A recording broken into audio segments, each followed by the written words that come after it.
Welcome back to the shop.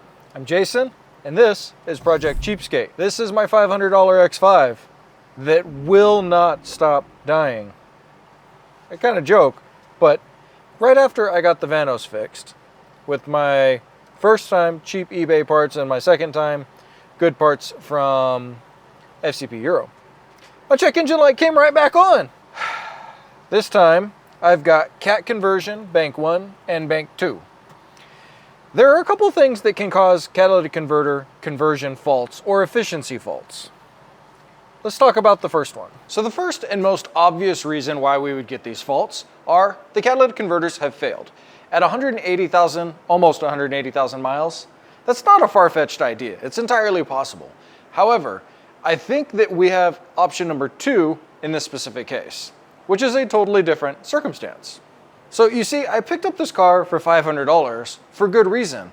The previous owner had bought it from another owner months before who clearly did not take care of this car. It had a whole litany of problems that was causing it to run poorly. Both rich, air leaks, all sorts of stuff happening. Plus the Vanos being the way it was, completely falling apart. So what I think we're dealing with here is there was a combination of oil blow-by from a bad PCV system, overfueling and underfueling due to the Vanos system and the diesel valves not working properly, creating rich and lean conditions.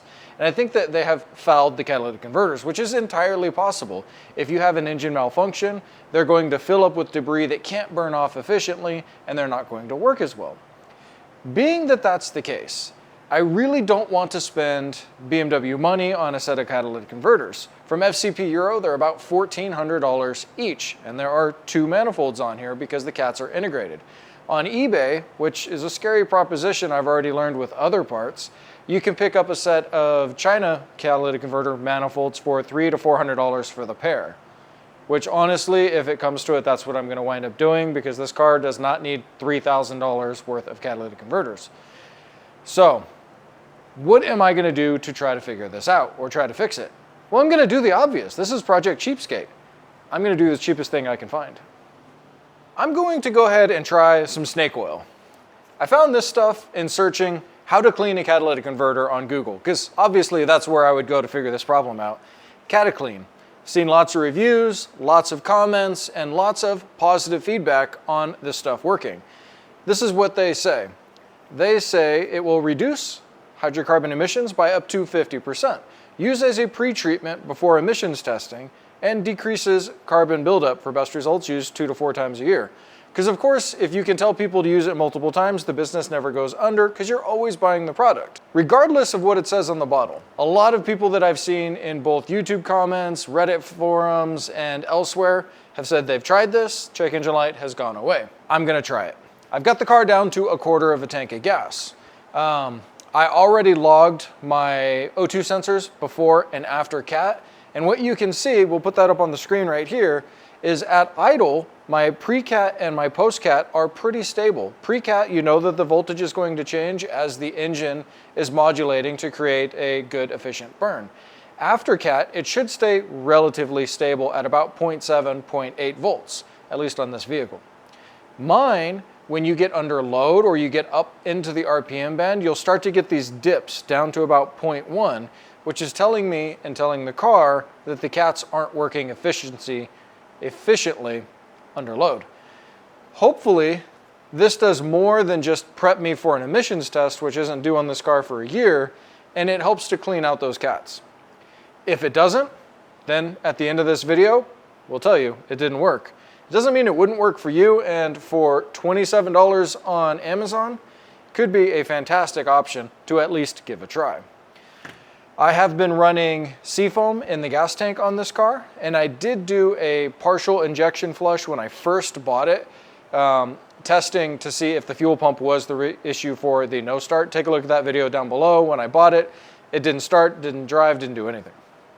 So now, we need to move right on to the simple stuff. Let's dump the stuff in the tank, and it says to drive it for 10 to 15 miles normally, and then fill it up and continue to drive from there. So, we'll do just that.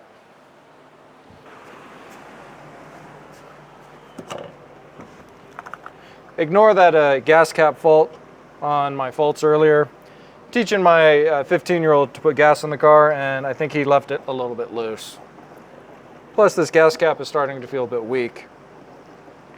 If this works, I'm going to be very, very happy because the rest of the car has gotten sorted out. All right, let's go drive it. Well, this honestly should be the easiest part of this whole procedure. I just got to drive the car now. So I've got a nice long smooth road that I can hit pretty close to my house and get the 10 to 15 miles rather easily. So I'll check back in with you at the end of that drive and see if maybe the light's turned off. I'll be monitoring my O2 values on Bimmerlink as well. We're at the end of our drive. We put 22 miles on it. I'm gonna park it, and then tomorrow morning we're gonna put gas in it at my favorite gas station because it's cheap, Costco. My mileage was 25.5 average on this little freeway drive. This was a highway, so I was averaging about 60 miles an hour. I'm pretty happy with that. See you tomorrow morning.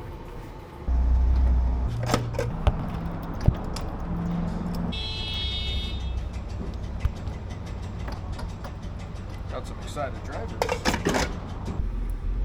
Well, the tank's full, and now I guess all we have to do is drive it. I've seen a lot of the videos where after they fill up, the check engine light winds up going off pretty soon within a few starts. My check engine light's still on. So, I don't know. I'm not feeling too promising just yet. I guess I'll have to check in with you in a few hundred miles or a couple of starts. Let's keep going. Okay, quick update. Let's see. We have put 305 miles on the car since we put the Cataclean in at a quarter of a tank. We've also filled up the tank since then twice. So we put the Cataclean in at a quarter tank, drove it, filled it up, and then drove it and filled it up to equal the 305 miles that we're at right now. Using Pro Tool, I'm able to see that the faults were stored on both bank 1 and bank 2 25 times. It doesn't show me if the fault is active or not. Using Bimmerlink, I can see that the fault is showing as not yet occurred, which means not currently active, I think. So here's what I'm gonna do. I'm gonna clear the faults. I was hoping that the faults would go away once they went inactive, but they didn't. So we're clearing the faults, and we're gonna drive it again this week. By we, I mean the royal we. My wife has been the guinea pig on this car, driving it all week because she has a longer commute. So that's gonna get the mileage on quicker. So I guess I'll be checking in with you, I don't know, in another week or so. Or in your case, like, well, after just over 580 miles, the check engine light is back on. Previously, we talked about having to clear the light because it didn't turn off on its own. But the faults did go away for probably 200 miles. But, you know, here I am 580 miles into the Cataclean, and the check engine light is back on for both banks, and I'm kind of bummed. I was really hoping that this would be one of those super fixes. Sometimes it works, sometimes it doesn't. I'm not saying Cataclean doesn't work. Lots of videos out there where people have said it worked. In my case, at 179,000 miles, it didn't work. This car had a lot of issues that I think are what actually killed the cats, and maybe the rare earth minerals that are on the cats got blown out, or who knows what happens. But we've been driving this around for a while, and yeah, looks like we're doing cats on this thing. So if you know a company that wants to sponsor a catalytic converter video that wants a little bit of publicity, I would love to be connected with them, because right now I don't have the funds to do the cats. So we're going to drive it around, and the atmosphere is just going to have to take it.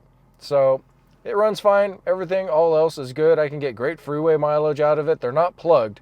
If they were plugged, it'd be a different story. But darn, you know, you win some, you lose some. Right now, I'm really battling with the idea of ordering some eBay cats for like 300 bucks for the pair. It's risky because it's not an easy job to replace these things. Let me know in the comments what you would do. I don't have the money for it, so I'm guessing that's going to be the case anyhow. Like, subscribe, comment. Thanks for watching. I hope that if you're trying this on your car, that it works flawlessly. We'll see you in the next one.